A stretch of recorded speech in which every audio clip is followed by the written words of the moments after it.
What's going on, everybody? This is Dr. Holly Mays on this morning's edition of Dallas. Daily Manna. I noticed the background looks a little different for you guys today, but I wanted to really do some teaching principles on today because I was having a lot of great conversations with some really good people. Shout out to Prophetess Vanessa Monk and others, but I really wanted to have a conversation about something that I think is really important on today. Today we're going to be talking about what is your biggest competition? What or who is your biggest competition? Okay? Because a lot of times, this is just times where the pandemic has really shut down a lot of employment opportunities, but on the bright side, it's increased a lot of entrepreneurial opportunities. And to be honest with you, I think, and I'm up for sharing this, guys, which you guys should be sharing this as well, but to be honest with you, it's also allowed a lot of people to look deep inside of themselves and say, hey, what am I capable of doing? What am I capable of growing in this time where I need money, where I need to be able to take care of my family? So, but a lot of people are not understanding the trueness or the true nature in entrepreneurship. So today I want to talk about what are some things that can keep you from getting to your point. Y'all forgive me, I'm up here. All right, cool. Today we're going to talk about what are some things that we can do to make sure that we are reaching our goals. We are reaching our purpose. So once again, we're going to be talking about what is your biggest competition? Who is your biggest competition? Because sometimes, guess what? There are barriers between us succeeding and failing, all right? But before we do anything, guys, realize that we can't do this without you, okay? You guys help us make this happen. So if we have been a blessing to you and you want to be a supporter or a partner in what we're doing, check out the Cash App. Oh, on the other side, check out the Cash App, Dr. Holly Mays. Hey, we would love your donations. We would love you sowing seeds in. Shout out to Andrew Page, man, one of our biggest supporters, man. I really appreciate you. A shout out to my wife. Shout out to WPS Studios. Shout out to Kendrick Manning. Shout out to Derek Davis. Shout out to a lot of you guys, man, that continue to support us, man, day in and day out, man. So continue to support us. Listen, so let's go ahead and get into this, man. Today we're going to be talking about your biggest competition, who and what it is. There's a quote that I always say to myself, all right? And you may not say it to you, but I want to give you this quote. It says, believing in you is more valuable than believing in the results. Believing in you is more valuable than believing in the results. Why do I always say this to myself? Because I believe you can believe in the result of what you're doing. You can believe that you have the best brand, you have the best product, you can believe all of that. But if you don't believe in yourself enough to put in the work and go through the process to do it, then guess what? You'll never experience the result. Believing is one thing, bringing it to reality is another. So I realized I had to believe in myself even when friends and family members didn't believe in me. Even when, people didn't like what I was doing or didn't agree with it, I had to believe in myself, my vision, my hard work, my process enough to get to that result. So that's why I use this statement. So please, I pray that it can help someone. I pray that it can get somebody to a point to where they can now operate in a manner to where they will push themselves. So let's go ahead and talk into this. I won't be on here long, guys. Really want to talk about this process. Listen, I'm encouraging you guys. Make sure you share this. Make sure you invite friends and family members. Make sure that you are showing this to somebody, okay? All right, so check this out. What is your biggest competition? I'm left-handed, guys, so I got to be on this side, so I'm out the screen a little bit. But these are the 5 things I believe that we make our biggest competition. These are the 5 things that we make our biggest competition in life, in business, in relationship. The first thing, our biggest competition is ourself. Okay? A lot of times, and I'm just being, to the point, a lot of times we don't believe that we can do it.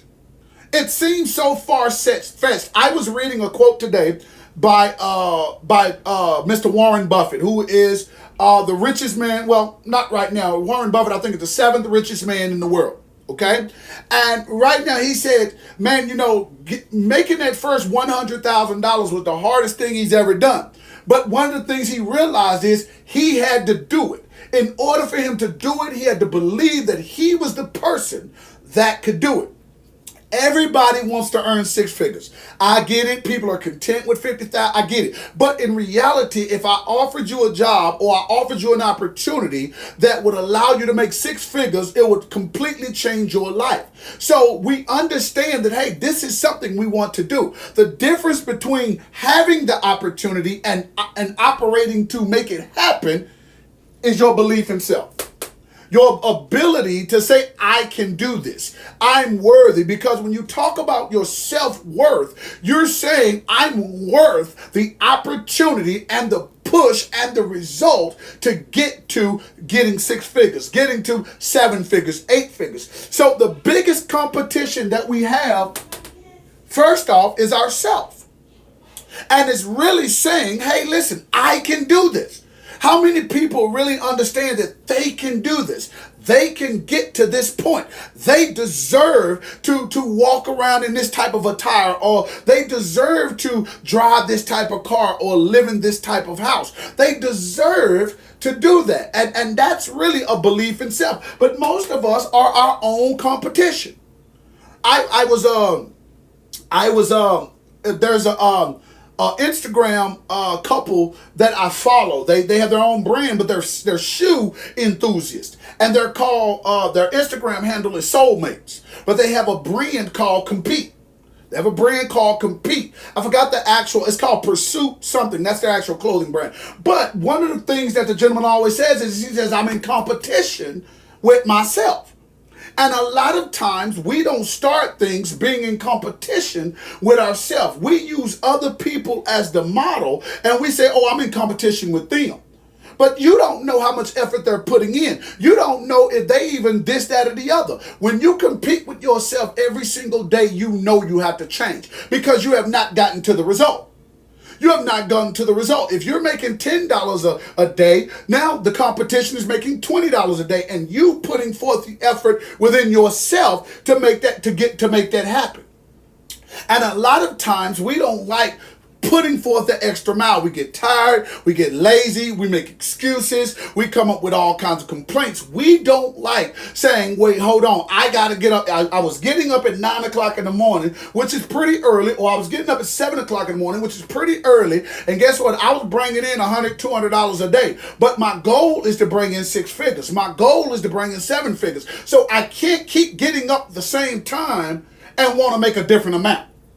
So something has to change within yourself. If you are your biggest competitor, you got to change yourself daily. So if I was getting up at 7 o'clock in the morning and I was making six figures, but the goal is to make seven figures, I need to get up at 5 o'clock in the morning. If my competition, watch this, if Warren Buffett is getting up at 5 o'clock in the morning and reading 6 hours a day, then guess what? And I want to be a multimillionaire, but he's a billionaire. I don't want to do what somebody's making $250,000 a year is doing. I need to start patterning myself, getting into the habits, so now I can compete with myself. So now I was normally getting up at 7. No, I'm getting up at 5 now because I'm in competition with myself. I'm not on a six figure no more. I want to go to seven figures, so I can't do what I was doing when I was making six figures. You understand what I'm saying?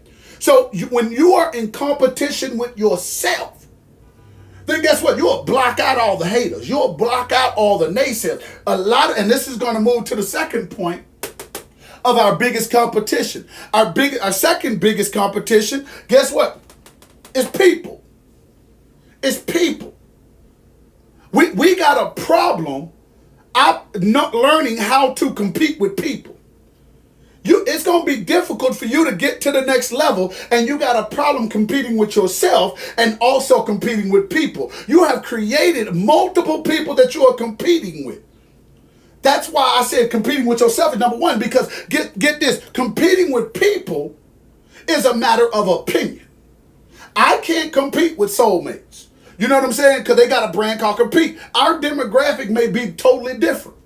They have a more athletic demographic. They have a more sports orientated demographic. So mine is more Christian based. So I can't put him in. Me and him are not in competition. So now I can support him. We want to compete with other people instead of supporting other people. And when you understand the mind difference, when you understand, wait, hold on, I can't compete with them because what their purpose is, what their business plan is, what their process is totally different than me. I got enough challenges trying to get me to do what I need to do. So we need to realize that quit competing with other people and start saying, wait, hold on, I'll support other people. I'll look at what other people are doing. If I'm not a millionaire and that man is a millionaire, I would do better not competing with him, but trying to, watch this now, trying to imitate or maybe copy him. Or try to find out. Quit trying to compete with so many things because those going to be the things that make you fail. We're competing with the wrong things. We're competing with the wrong things. Appointed Apparel can't compete with Art of Homage. We're two different companies. But what I can do is I can learn from Art of Homage because they've been doing it 4 years. I've just been doing it 6 months. So if they're a multi-million-dollar company, guess what? I'm not in competition with them. I'm a student of them. You see the mind switch? Because when I'm a student, I'm going to them and trying to increase value. I look at them as valuable and I don't look at them as a problem. And that's what a lot of black companies do. We look at other black companies as a problem and we don't look at them as valuable. You see what I'm saying? Turn the competition into education. Quit trying to compete with other people and be educated by other people. You got too many small businesses that are saying, I'm competing with this, and you ain't been in business but 6 months, but this company you competing with been doing this for 3 years. You don't think at some point you should text them or call them and say, hey man, what are y'all doing? This is what I'm doing. What are y'all doing? I need to fill in the gap. And get your notepad and pen and become a student and not a competitor. Because some people that you make in your competition, you can't compete with right now.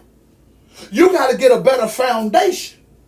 You got to get a better foundation. And watch this, when you realize that they're not your competitors and they're your resource, then watch this, you'll release that worry on your mind and you'll start getting knowledge in there and now your business will get better. I'm trying to help you with the biggest competitions that people have. And one of, like I said, the first one is yourself. Yourself. You got a problem challenging yourself. The second one is people. We're looking at people as the wrong thing. A lot of people don't like reading. No disrespect. A lot of people don't like reading. But what you do like, most people are visual. If I see it, oh, I can imitate it. If I'm hands-on, I can imitate it. So why is it that, okay, I don't like reading about your story, but I'll listen to your story. I don't like reading about your story, but I'll look at a video about your story. So now we're using people as a resource, and that, once again, they're not our competition. If we learn to do that more, then we'll get the resources we need to get to the status that we're really trying to get. But if everybody is your competitor, you saying, oh, I'm in competition with this hair place, or I'm in competition with this barber, or it's not a competition. Sometimes people are better than you. Not because they have more gifting than you, not because they have more knowledge than you, but they have more time than you.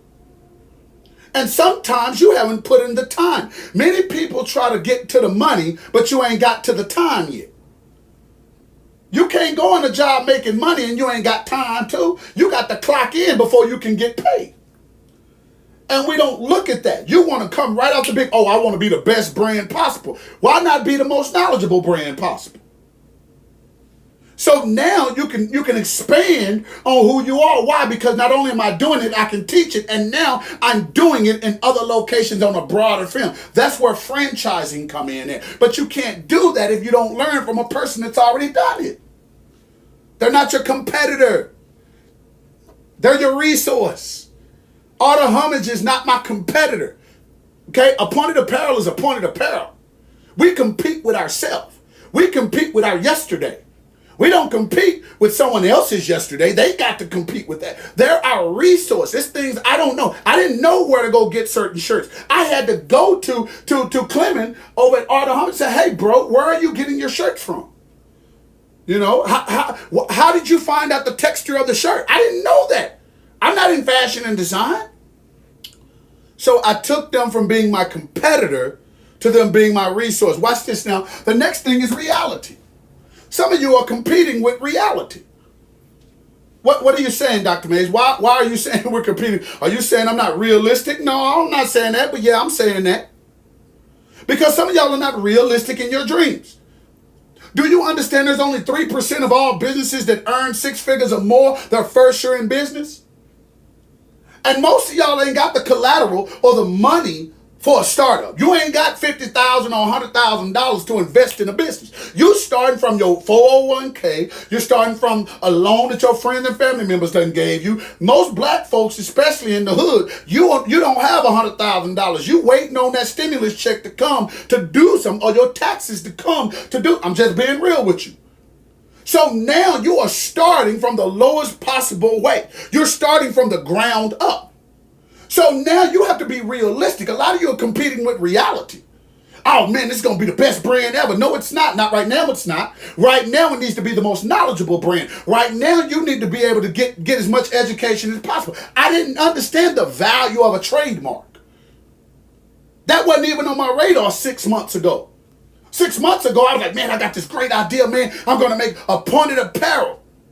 Well, appointed apparel is nothing if you could take my brand away from me.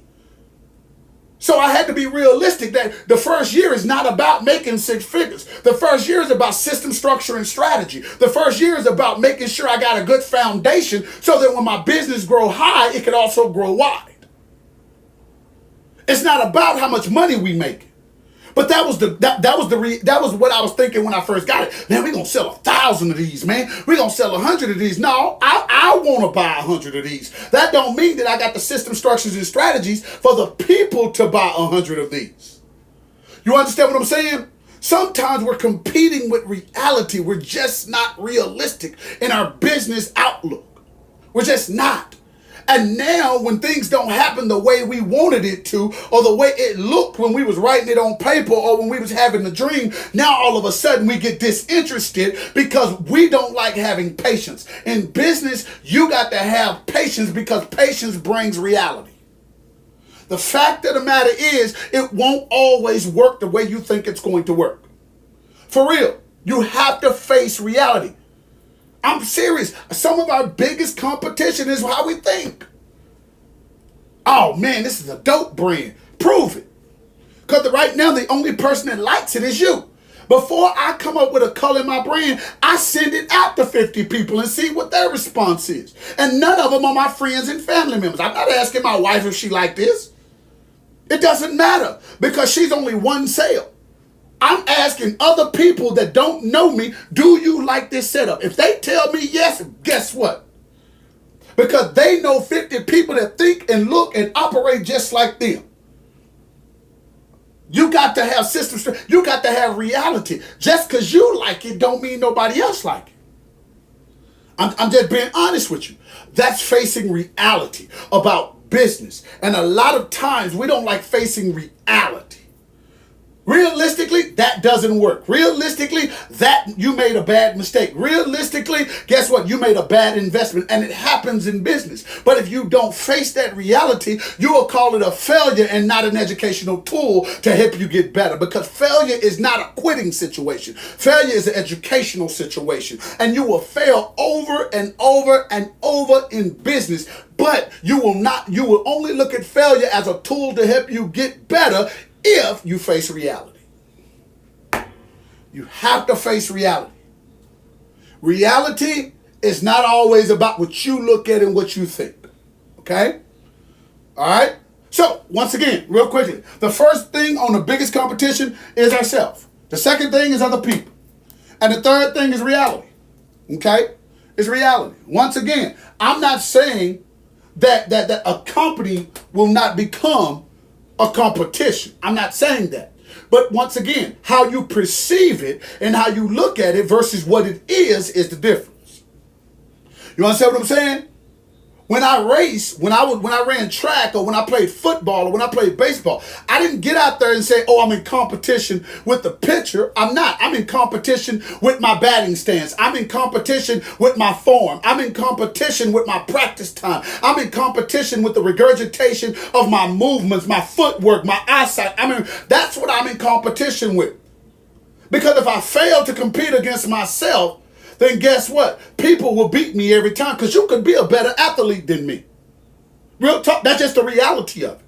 So I don't want to compete personally with you. I need to compete personally with myself, because if I couldn't get around as a running back, if I couldn't get around the corner, guess what? 3 things need to happen. Not the fact that I need to study the linebackers. I need to study certain procedures that if the linebacker got there, I knew how to get around him. So I need to work on my footwork, my speed, my hand movements, my stiff arm, my quickness, my eyesight, things that will help me get better.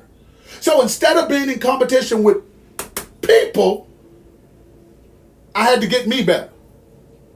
And I learned from other people. I learned, hey, that guy coming this way, so he must be running a 3-4 switch. So I guess, boom. All right? So understand that. The fourth thing is a lot of people are competing with their past. You're competing with your past. You failed in the first business, so now you're apprehensive about this business. People have told you that you will never amount to anything. People have told you that, hey, I told you so. So now, because you got so much negative things in your mind, guess what? You're apprehensive about going 120% in this business. Okay? Listen, let me help you with something. Don't worry about what people tell you, because 9 times out of 10, they hating on you. Not intentionally, but they are hating. You do understand that sometimes being hated on is not intentional. Your mama don't know she hating on you by telling you, baby, you need to go get a job instead of going and doing this entrepreneur mess. She's really saying it out of love, but really she hating on you. You see what I'm saying? And sometimes we don't look at that. The fact of the matter is that we need to learn to block out our past. We need to learn to forget some things. People get mad at me all the time because they say, oh my God, Bishop, you didn't remember that, man. My wife even tell you, baby, I can't believe you didn't remember I told you that. Listen, it's not that I didn't remember, but you have to understand, what happened yesterday may not be the most priority thing on my mind today. And that's not saying that what you said wasn't important. But you have to understand, you have to learn to weigh things, and people have a problem with this. You have to weigh things based on the priority in my life. So if you're telling me about something that your homegirl did yesterday, but then you try to bring it up to me tomorrow, guess what? I'm probably not going to remember it because it's not priority. You got to learn to have a short-term memory loss when it comes to failure and when it comes to business. Just because you didn't sell nothing yesterday don't mean you won't sell 5 today. You got to have a short-term memory loss. Because 20 people told you no yesterday does not mean you won't get 20 yeses today. You got to focus on the today. You got to focus on the now. You got to focus on what did I do today that's going to set up my tomorrow. But you got to give 120. Eric Thomas talks about giving 120. You got to give 120. You can't give 70% and think that that's good enough to get 120% of the result. You can't think of that. You got to be able to come up here, and when you get in your business, when you get in your office, when you get on your live or whatever it is, you got to give 120%, because guess what? You want 120% return. Not one time in life will you get 120% return on 60% effort. It will never happen. You will never get 120% return on 60% effort.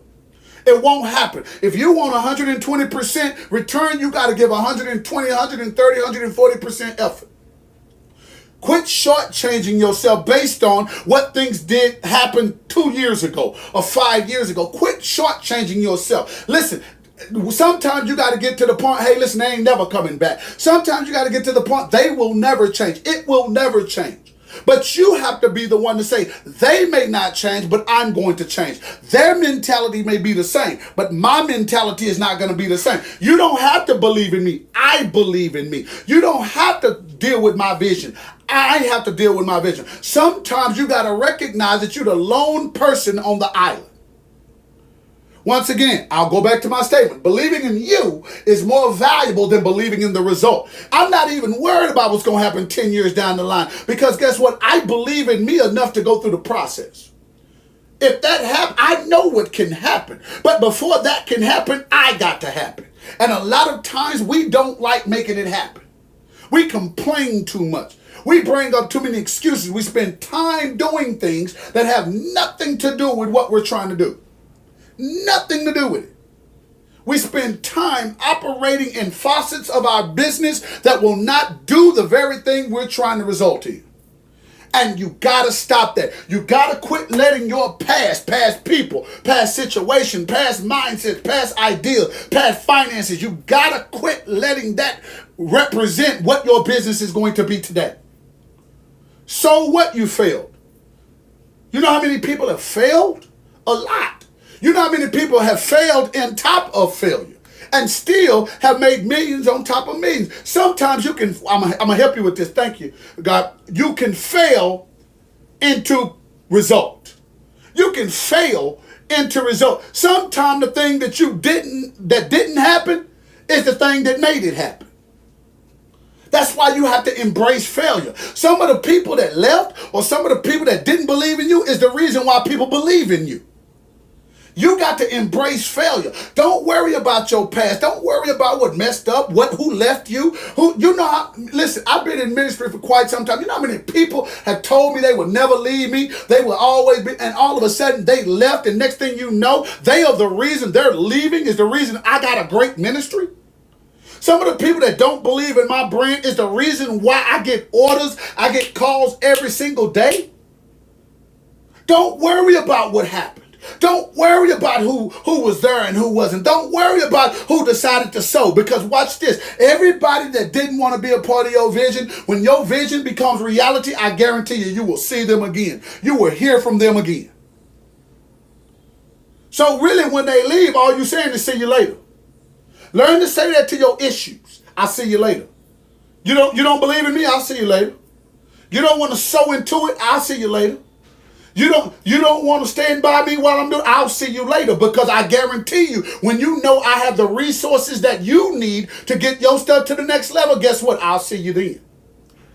Learn how to not allow your past to be a competition. It's not. I'm not worried about my past. I'm not worried about my legal history. I'm not worried about the money I blew. I'm not worried about the mistakes I made. I'm not worried about any of those things. You want to know why I'm not worried about those things? Because guess what? My past is my past. And when you leave your past in your past, you got one or two things that you're going to do with it. Either A, it's going to be your fuel, or B, it's going to be buried. That's the only thing. Either you're going to bury your past or you're going to use your past to help propel you to the future. One of the two. But you can't bring death with you and try to make it to the future. You can't bring death with you, because it'll kill you along the way. You got to learn to let your past go. If you're going to do it, do it. So what? You got haters. Join the crowd. So what? People don't believe in you. Join the crowd. I tell people all the time, and I just mentioned it, we're going to move to the last one. I said this to people all the time. Hey, I'm asking you because I'm giving you the opportunity, because I see something in you. I'm giving you an opportunity to change your life. If you don't want to take the opportunity to change your life, I'll see you later. Because now the opportunity is going to be different. Think about this. How many people, if they would have invested in Amazon or Facebook when it first came out, would be multimillionaires? Now everybody want to be a part of it. You think Mark Zuckerberg was worried about what you was going to do and what you wasn't going to do back then? No, because guess what? He'll see you later. He'll see you later. So, and next thing that we always compete with, guys, is your faith. Your faith. Man, listen to me. I have found this out, and my spiritual father says this all the time. Faith brings favor, and favor brings finances. I'm going to say it again. I called it the F3 theory. Faith brings favor, and favor brings finances. Some of us don't have enough faith to get the favor of God. And when you don't have the favor of God, it's impossible to get the finances from God. Because when you get finances from God, your bank account don't reflect that. Listen to what I'm telling you. When you get finances from God, it doesn't mean you have liquid cash. It does not mean you have liquid cash. And a lot of times we got people that make us think, oh, I need to have cash in the bank. But when you got favor from God, when you got finances that come from the bank in heaven, guess what? I don't need you to see the liquidity of my money. I just need you to understand that that's favor from God. But you got to quit competing with your faith. You got to quit having faith in people before you got faith in God. You got to have more faith in God than you got in people. You got to know that God gave this to you. Now, if God didn't give it to you, then guess what? You might want to have faith in the thing that gave it to you. And that won't work out too, because people will fail you. God says, I will never leave you nor forsake you. So if you give me that promise and you gave me this opportunity, then guess what? All I need to do is trust you enough and have faith in you enough to extend favor, because I know when you give me favor, I don't have to worry about the finances. I've never got a bank loan. I don't have nobody sitting up here. I don't have no investors. I have none of that. None of that. You want to know why I don't need all of that? Because I got the favor of God. So when I think that things are running out, when I think that I won't have enough, or I won't make my deadlines, or I won't make my budget, guess what? The favor of God produces the finances of God. But I got to quit competing with what I got faith in. If you trust in it, trust it. It don't matter what. And I love my wife. I love my mother-in-law. I love all my family. But I don't worry about what they say. If you like it, support it. If you don't support it, it's cool. You want to know why? Because I got enough faith in God that he gave me vision. And I know if he gave me vision and he allowed me to put this infrastructure together, then guess what? I know he going to give me favor. And when he give me favor, I don't need a checkbook. I don't need a debit card, because God can produce finances. God can make a person sow into you, and watch this, you never have to pay it back. Because all they wanted to do was just see you succeed. But you got to quit competing with your faith. You got to quit competing with faith. It needs to become a way of life. But the problem is, we come up with ideas that God never believed in. We come up with ideas because we just want to do something. We're just trying to make some money. But you're not trying to help nobody.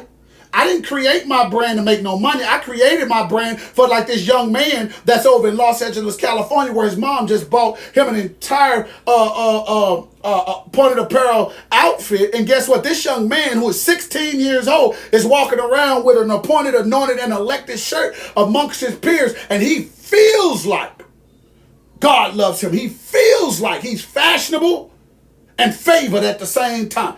That's why I do this. When you do things for the right reason, God will operate. God will manifest it. But when you do it because you're trying to pay a bill, guess what?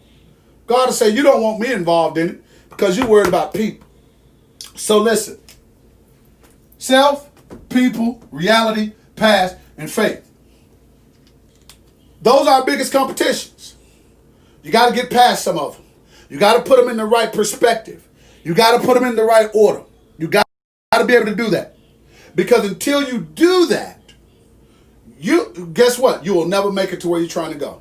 Listen, guys, I encourage you guys to help to work with us, guys, and partner with us in Daily Manna. We want to bring you content that you can use. We want to bring it to you in different ways, in different forms. The only way we can do that is if you support us, because we don't work unless you work with us. So listen, we encourage you to make sure that you Cash App to Dr. Holly Mays of any amount. It doesn't matter. But listen, we would be so grateful for you to align with us. But until tomorrow, listen, I tell you guys, man, I love you with the love of the Lord. Remember to uplift Christ wherever you go, and do me a favor, make the rest of your day the best of your day. I love you guys, man. Peace.